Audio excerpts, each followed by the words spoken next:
റബ്ബ് സുബ്ഹാനഹു വ തആല നമ്മോട് പറയുന്നു, പ്രിയപ്പെട്ടവരെ, അൽഹാകുമുത് തകാസുർ ഹത്താ സുർതുമുൽ മഖാബിർ.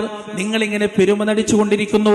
എത്ര തന്നെ നിങ്ങൾ പെരുമ നടിച്ചാലും ഖബറിലേക്ക് വെച്ച് കഴിഞ്ഞാൽ ഒരു മാസത്തിനകം 2 മാസത്തിനകം ശരീരത്തിന്റെ എല്ലാ സൗന്ദര്യങ്ങളും നഷ്ടപ്പെട്ടുകൊണ്ട് കേവലം സ്കെലറ്റനുകളായി നിങ്ങൾ മാറുമെന്ന കാര്യത്തിൽ യാതൊരു സംശയവുമില്ല.